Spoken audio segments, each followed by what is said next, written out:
Sportsbook odds are now out that show playoff odds for each team.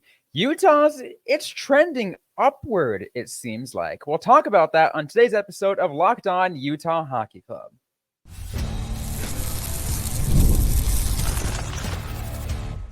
You are Locked On Utah Hockey Club, your daily podcast on the Utah Hockey Club, part of the Locked On Podcast Network, your team every day. Hello, everybody. This is Locked On Utah Hockey Club, your number one daily podcast on the Utah Hockey Club. I'm your host, Robyn Leonio, alongside Tom Callahan. We want to thank everyone for making this show your first listen every single day.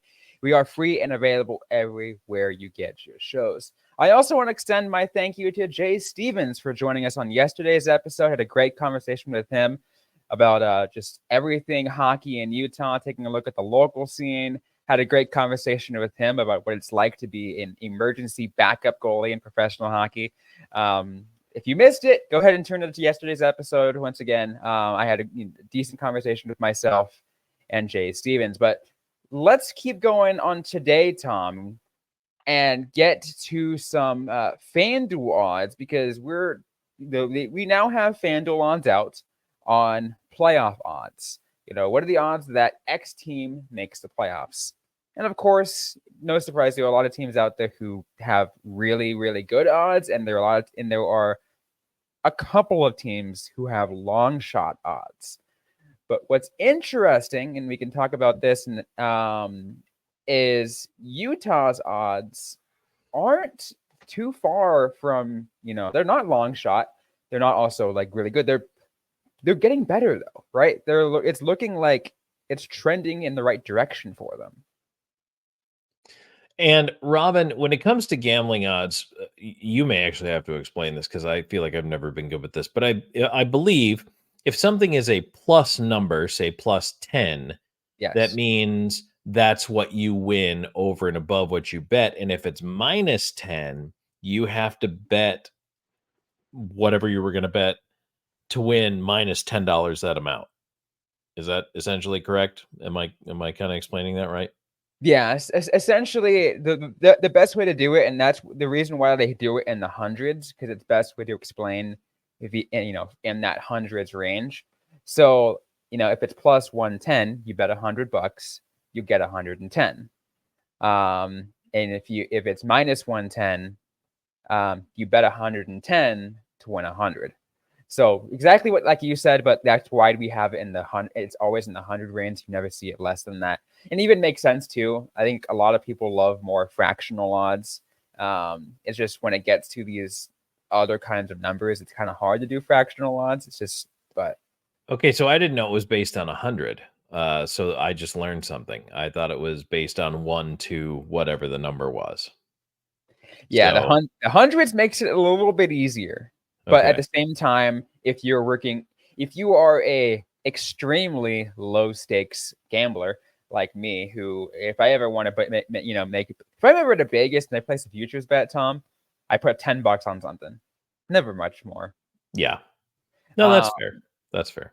Just like last summer. Last summer, I put $10 for the Dallas Stars to win the Stanley Cup. Of course, it didn't happen, but at 18 to 1 odds at the time, and again, that's one. And when they did fractional odds, I was like, okay. See, that I understand a lot more. That's easy. I can do multiplication. Exactly. I think a lot of people like fractional odds a lot better than the plus minus, American style. But that's what we have to work with right now. Yeah, okay. I think that's needed to be explained not only to the listeners, but also to make sure that I knew what I was talking about. So, I don't like the plus minus system. Give me the blah, blah, blah to 1. That one I can figure out because I can do math. So, right. I'm trying to think what that would be in.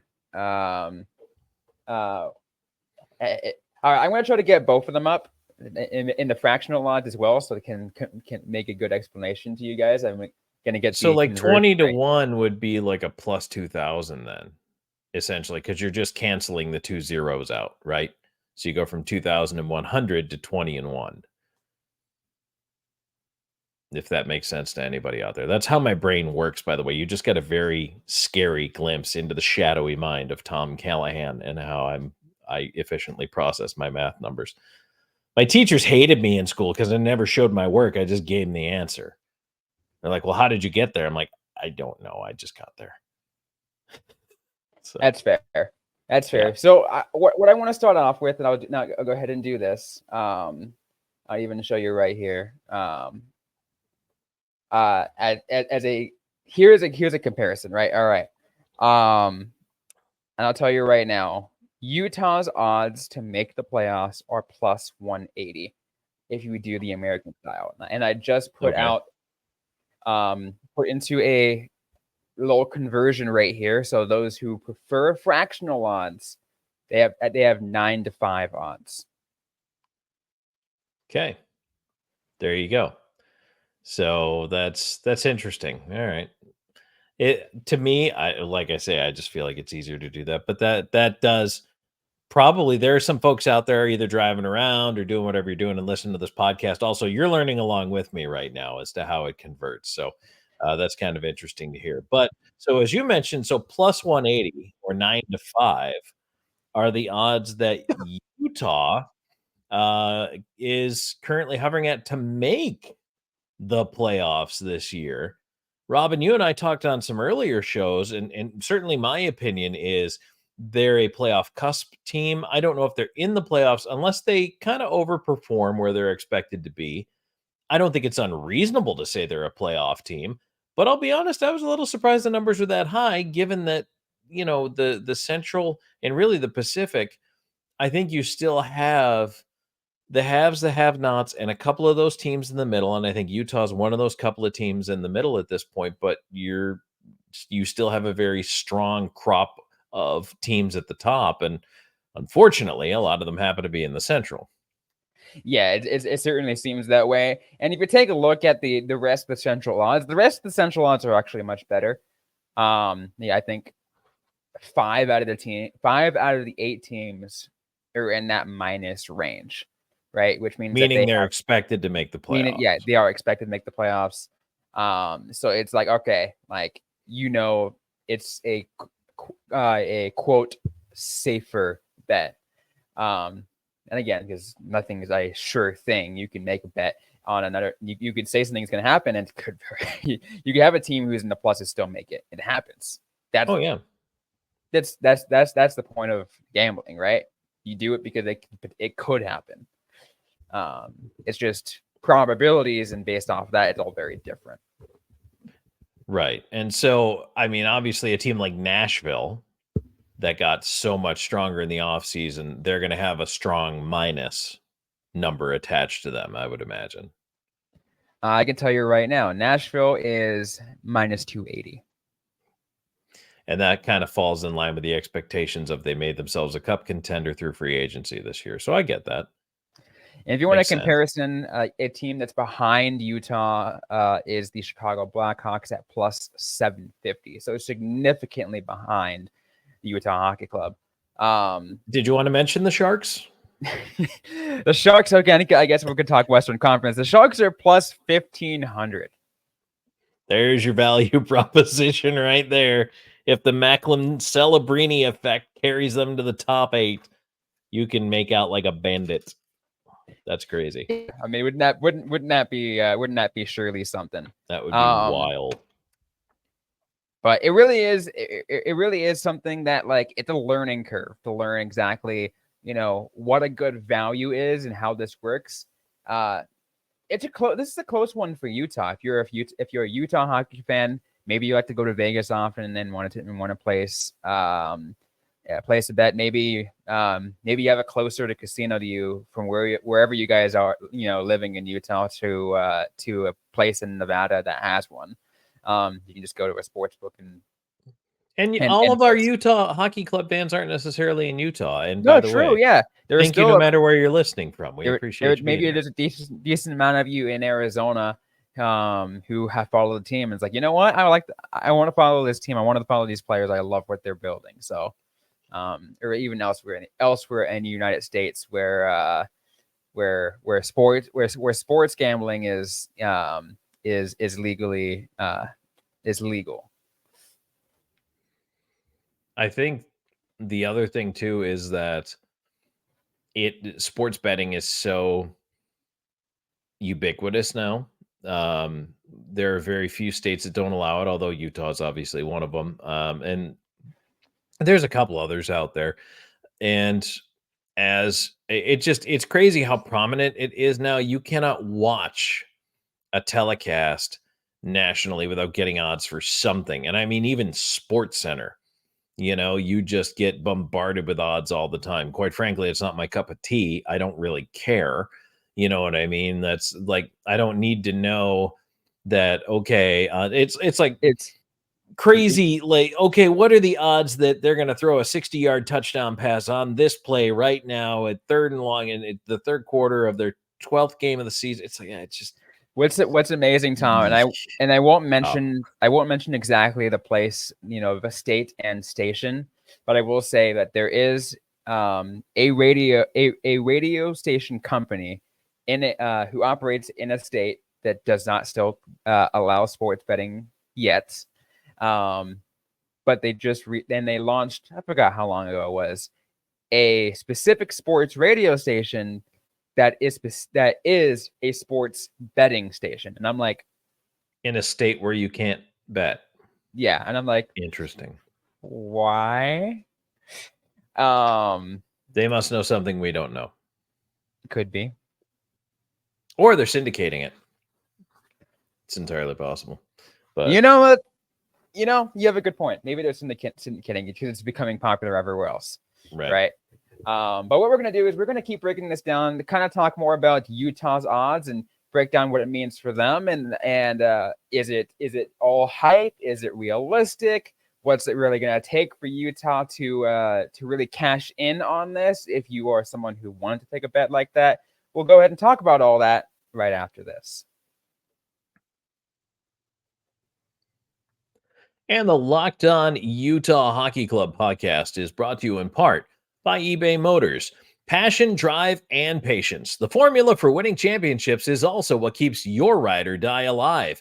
eBay Motors has everything you need to maintain your vehicle and level it up to peak performance. Superchargers, roof racks, exhaust kits, LED headlights, and more. Whether you're into speed, power, or style, eBay Motors has you covered.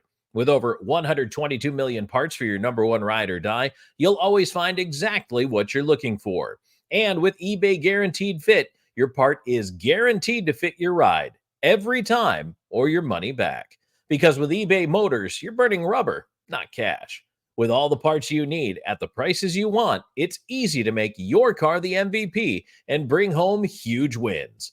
Keep your ride or die alive at ebaymotors.com. Eligible items only. Exclusions apply. eBay Guaranteed Fit only available to U.S. customers. So let's keep things going on this episode of Locked On Utah Hockey Club. Robyn Leano and Tom Callahan. We're talking about Utah's odds of making the Stanley Cup playoffs in the 2024-2025 season.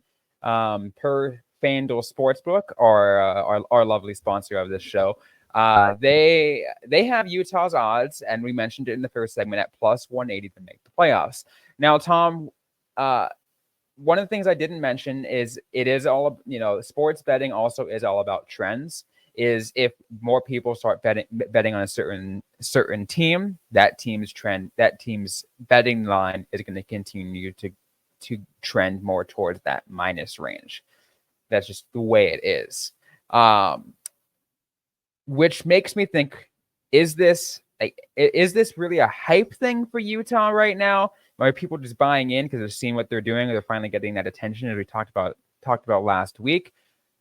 Or do people actually believe in it? Do they believe in what is being built right now, and they think that they're in those? And will they be that close? So I think there's a couple of teams benefiting from some sick hype right now. Nashville, we talked about them last segment, and why not? I mean, they made a big splash in free agency, and they re-signed one of the best goaltenders in the league. Fair enough. Okay, that's deserved for Nashville. Edmonton is going to continue to carry the hype. because they have McDavid, Draisaitl. They have a run to the Stanley Cup final where they came up short. They're going to continue to carry that with them. And their roster didn't really change that much. The other team I think that's got some serious hype behind them is Utah, because they got Sergachev coming in as a number one defenseman. That is big. And again, Iginla's not going to be there this year, but if you're paying attention, and quite frankly, not everybody is, and a lot of people, I think, spent an inordinate amount of time dumping on the Coyotes last year. This was not a team that had a problem scoring goals. This was a team that actually had a good chance to put the puck in the net. Well, now they've gotten a lot better on the blue line. And I think some very astute hockey observers understand this. And sure, there's going to be a little bit of a question mark on the goaltending side. Is Connor Ingram back 100%? Is he going to seize the mantle? Is Vejmelka going to rebound from what was a below average year for him? So you're going to wonder that. But on any given night, Utah is going to be competitive.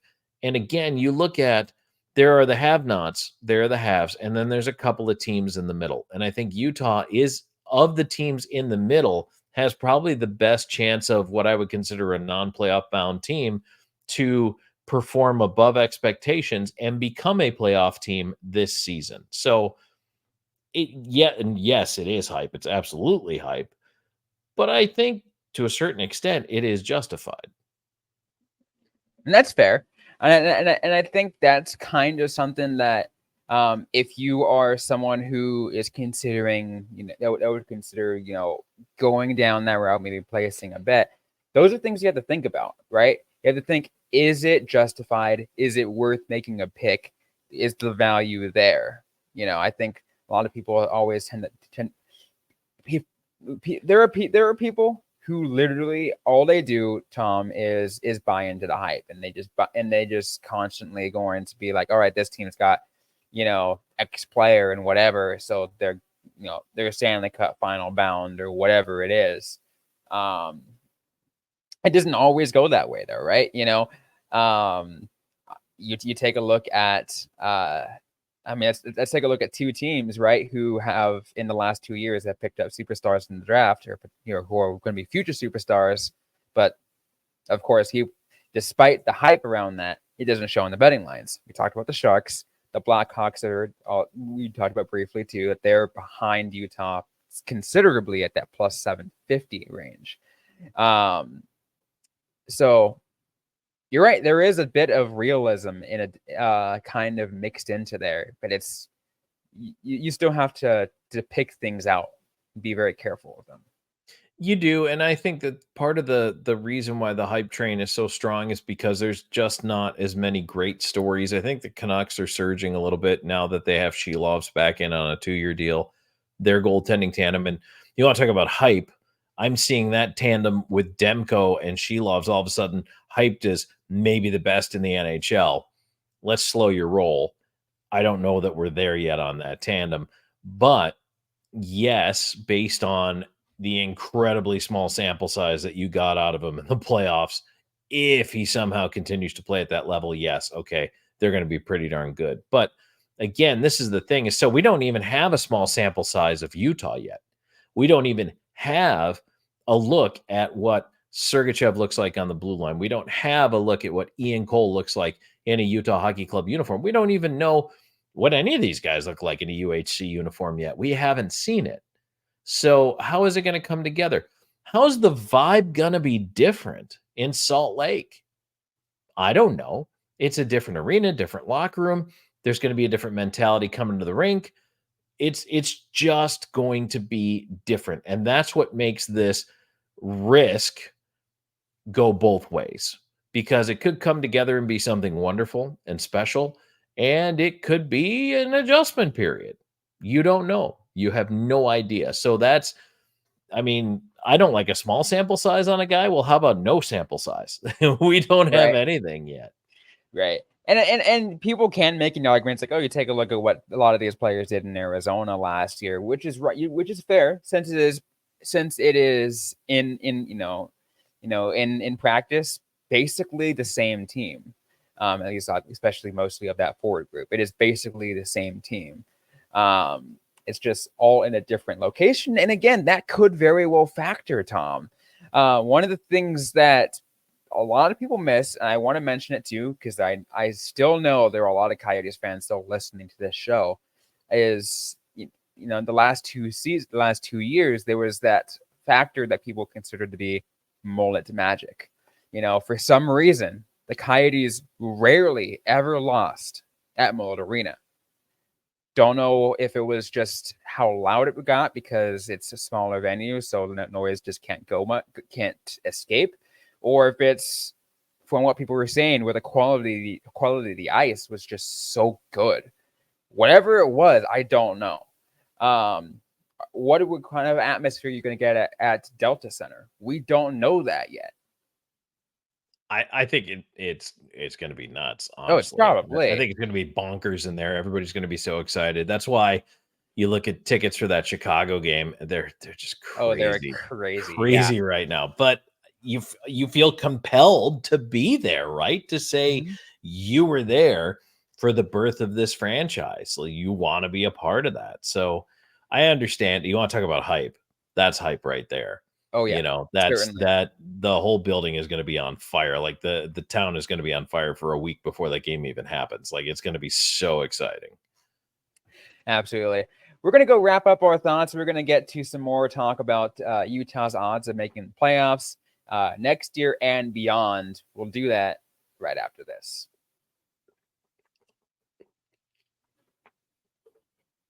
And today's episode is also brought to you by Game Time. Game Time is an authorized ticket marketplace of Major League Baseball, which makes getting tickets faster and easier. Prices on the Game Time app usually go down the closer it gets to the first pitch, with killer last-minute deals, all-in prices, views from your seats, and the lowest price guarantee. Game Time takes the guesswork out of buying MLB tickets. One thing that I always love to do is go to Arizona Diamondbacks, San Francisco Giants games, and I'm already taking a look in sometime in September when those guys goes against each other again. Game Time is the only place that I check to find good deals on those tickets. With their last-minute tickets, flash deals, zone deals, views from the seats in the venue, so I can actually know what the seat's going to look like before I purchase, plus all-in pricing, so I can toggle those features to the total up front. So I'm not going to be worried about crazy fees that will be added on after I hit the checkout button. Take the guesswork out of buying MLB tickets with Game Time. Download the Game Time app, create an account, and use code LOCKEDONNHL for $20 off your first purchase. Terms apply. Again, create an account and redeem code LOCKEDONNHL for $20 off. Download Game Time today. Last-minute tickets, lowest price, guaranteed.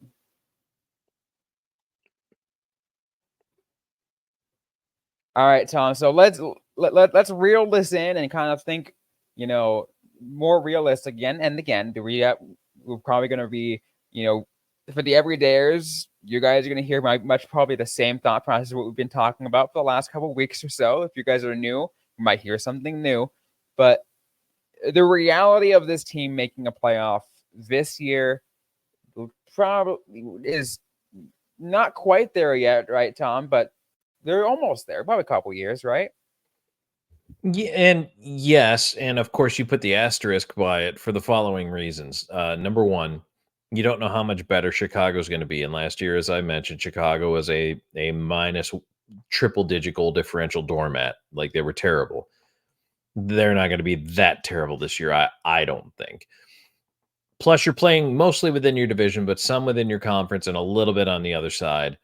You have to keep in mind that basically, Anaheim's going to be bad. Kings are probably playoffs. You look at the Sharks are going to be bad. Vancouver's playoffs. Calgary's bad. Edmonton is definitely playoffs. So you're looking at the Pacific. You're going to have 3 games really against each of those teams. And then in the Central's always so strong. You got Dallas. You got Nashville. I don't really know what Minnesota and St. Louis are going to be this year. And as I mentioned, I think Chicago's got to be better. Oh, I forgot to talk about the Avalanche. I don't know how, but the Avalanche are still going to be really strong. They'll figure out their cap problem, and they will still have a really darn good top 6. They'll have a darn good, first D pair. Like any team, Mikhail Makar is awesome. So seems like the Jets are just there. And Winnipeg too. I mean, and Winnipeg's been interesting too because they've had to keep peeling away the veteran players out of that core. I just saw the other day about Blake Wheeler might retire, probably won't re-sign with the Rangers. Just kind of realizing how much of that team they've shed, but they still have Connor Hellebuck, and if he's playing well, gives you a chance to win every single night. So I don't think I forgot anybody in the West at this point, but so what I'm saying is, are you, out of all those teams we just talked about, number 8 or number 7? That is the question. If they're going to be that playoff team, are they number 8 or number 7? I think they're number 9 or number 10 in that group. I don't know if they're 8 or 7. But again, you're a couple of 5-game win streaks away from being number 8, especially if it's against the right teams. If you go in and steal a couple of points from teams you're not supposed to beat in the division, let's just say, for sake of the argument, they split the season series in Nashville, and then they take care of the teams they're supposed to take care of. That can be the swing difference between putting you in and putting you out of the playoffs. And certainly, and there could be like, a matter of how good of a run a team might be on, right? And that's kind of where you can also kind of talk about what I mentioned in the previous segment in hype.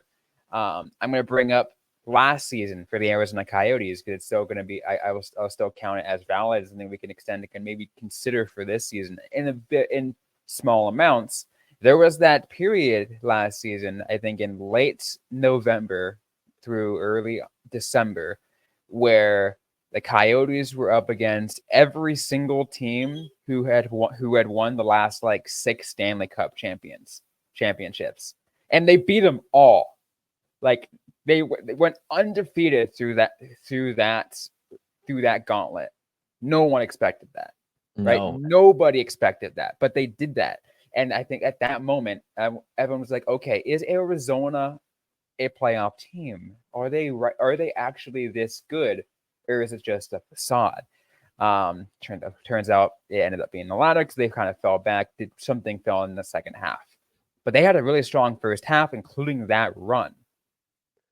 And the other thing, go ahead. No, go ahead. I was going to say the other thing you can't account for is things that happen naturally, like injuries. That's going to happen. Guys will miss time, and it depends who it is. But you also can't account for breakouts. Who's going to come out and have an incredible breakout season? Somebody we're not even talking about, isn't even on our radar right now, could turn out to be 30 goal, 60 point.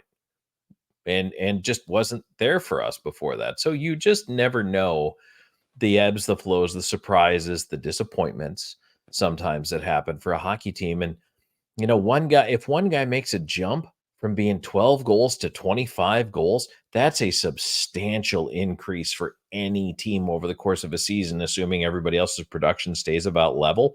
And again, all those things could be the difference. In the NHL, it's generally the race to 3 goals. You'll hear me say this a lot during the season. It's the race to 3. You get to 3 goals, generally you're going to win. And if you have someone who suddenly is a star contributor towards getting you there that you didn't expect, then all of a sudden that extra, so that's what, 12 extra goals a year.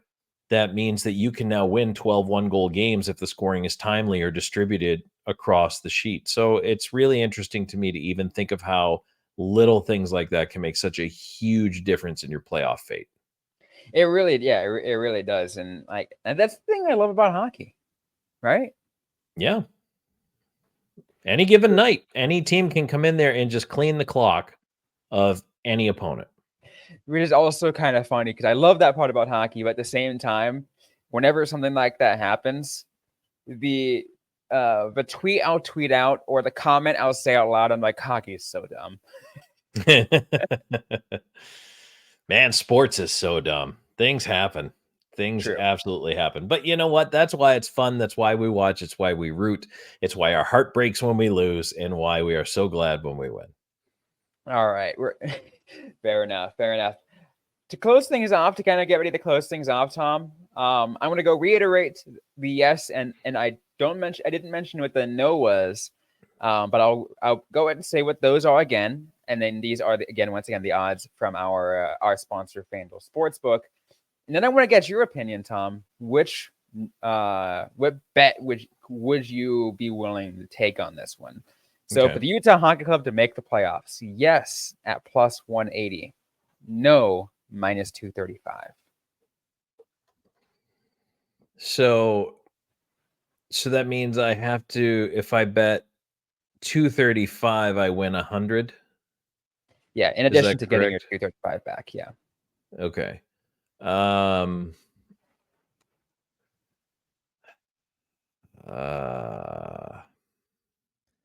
don't like that. That's too much of a loss for a team that could possibly make it. So if I got to pick one way or the other, I'm going to pick them to make the playoffs. I think there's better value in that just because it could happen. I don't think it's a certainty that Utah misses the playoffs. I expect it, but I don't. There's just too many good players on this team now. They have become a lot deeper. And again, I keep pointing at the D, but that's really what would convince me that they could become a playoff team is how much better they got on defense this summer. And that's certainly that's certainly a lot part of it too. That's one of the things I love about this. I love about sports betting. That's why if you are an everydayer and go back years on this show, know that I promote the odds and kind of give you my picks and do whatever. And I mean, I'm not perfect. I know I've gotten a lot of games wrong and a lot of bets wrong, but that's also part. That's a lot of the fun for me, right? Many times I actually put my money where my mouth is, and it's really fun to see where the trends go. And I'm with you, Tom. I'm all about like for me, I'm not making a pick unless it's one of two things. If it's both things, great. But it's for me, it's gonna be one of two things. One, a good value pick. If it's something that could happen and I can get a decent payday from it, like it's kind of like I could see happen potentially, and I could get a good payday, I'm taking that pick. On the other, of course, with the other option, if it's a sure thing, even if the odds are kind of low, I'm like, sure, I mean, maybe I'll still get it. But that's almost never the case. That's why I'm always picking the value pick. Sure things scare me. Sure things do scare me. And I mean, look, let's take a look about it this, right? If this Locked On host is listening to this show, I'm sorry for bringing it up again because you know who you are. But I once had a host on the show who we talked about. We made some picks, betting picks of a Coyotes game against their team. And again, I don't want to mention it because that will give away who it is. They said, quotes, it should be a surefire win or a what's the term that I forgot the exact term they used, but I'll say a surefire win to beat the Coyotes. So I'm picking the money line, whatever it is. And I'm like, never say that. Never say sure thing. Never say surefire. So I ended up kind of making other, kind of a bet that kind of went against that. And I'm the one that ended up winning out on it. And I've given him crap multiple times in the last couple of years. Let me tell you how I learned not to bet story. I think it was the 1984 Buffalo Bills went 2-14, and I was a little kid. And my uncle and I used to bet this quarter every week on the games. And I was a diehard Bills fan, as a little boy would be, growing up in Buffalo. Every week I bet on the Bills. Bet my uncle a quarter that they'd win. Same quarter every week. I don't think I ever paid my uncle, and he never made me. But I lost every week because they were terrible. So one week I thought, I'm going to be smart. They're playing, and I think it was Dallas. They're playing the Cowboys this week. I'm going to pick Dallas for the quarter. It was one of the two games the Bills won. So right then and there, I'm like, you know what? This is not my thing. I'm terrible at this. I'm too emotional. I don't have the brain for it, and I don't know how old I was. Let's see. I was probably 6, 8 years old, whatever. But nope. I learned that fictional quarter every week just beat that lesson into my head. See, Tom, I think that's where you and I differ because my first experience was a 10-legged college football parlay that just I got so lucky. A $1 bet ended up you owed me $500. Oh my Like, goodness. I'm gonna shut off my camera now. Oh my goodness. I Yeah, don't no, know how I've never had that kind of luck. I've never even tried to have that kind of luck. I let's just say I was 1 second away from it not landing. It was the most terrifying thing ever, but But it landed, and it's it a did, story you and it get to did, and tell. it's the story I get to tell. As I we're don't though even think I close, could watch. I don't think I could watch those games. I'd be too nervous. I'd be like, okay, tell me if I won on Sunday. I'll just figure it out. fair enough. Any final thoughts before we close things off on this episode? Now, this has been a fun show. I hope everybody has a good weekend. We thank you for listening so much. And please please subscribe. Tell your friends. If you like it, tell your friends, because as we get more popular, we get more content, we get more guests. Our text line, which is really going to start jumping here in the next little bit, with a lot of our insider tidbits. It's easier for us when we have better numbers to show people, and it makes the show viable. So thank you for everything you have done to this point, and please help us continue it.